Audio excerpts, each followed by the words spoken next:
তারা আজকে বাংলাদেশের রাজনীতি করছে, যেই বাংলাদেশ তারা চায়নি। সারেন্ডার করেছে ৭১-এ, তখন ছিল সারেন্ডার করার সময় একটা কেঁচো, আজকে তারা একটা অজগর সাপে পরিণত হয়েছে। ৭১-কে অস্বীকার করে তারা ৪৭ থেকে তারা ২০২৪ আসতে চায়। একটা সুন্দর নির্বাচনের মাধ্যমে আমরা একটা ২/৩ ভোটে মানুষের ম্যান্ডেট নিয়ে একটা নতুন সরকার এসছে। এই নতুন সরকারের নেতৃত্ব দিচ্ছে জিয়াউর রহমান এবং বেগম জিয়ার সন্তান তারেক রহমান। ১ মাসের কেবল সরকার।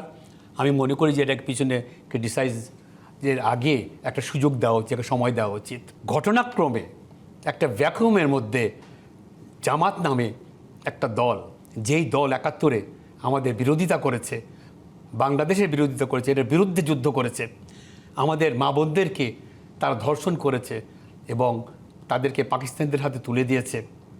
তারা সারেন্ডার করেছে ৭১-এ, তখন ছিল সারেন্ডার করার সময় একটা কেঁচো, আজকে তারা একটা অজগর সাপে পরিণত হয়েছে। এবং ৭১-কে অস্বীকার করে তারা ৪৭ থেকে তারা ২০২৪ আসতে চায়। তারা আজকে বাংলাদেশের রাজনীতি করছে, যেই বাংলাদেশ তারা চায়নি। নগদ নিয়ে এলো হার না মানা হার অফার। সর্বনিম্ন ১০,০০০ টাকা রেমিটেন্স নগদে পাঠালে থাকছে স্বর্ণের হার জেতার সুযোগ। তাহলে ৭১ অস্বীকার করলে তাকে তার মা, যেখানে জন্ম নিয়েছে আমরা ৭১-এ, তাকে অস্বীকার করা, এটা টলারেট করা হবে না, টলারেট করা যাবে না। জামাতের আমিরও কিন্তু আজকে স্বাধীনতা দিবসকে যথাযোগ্য মর্যাদায় পালনের কথা বলেছেন।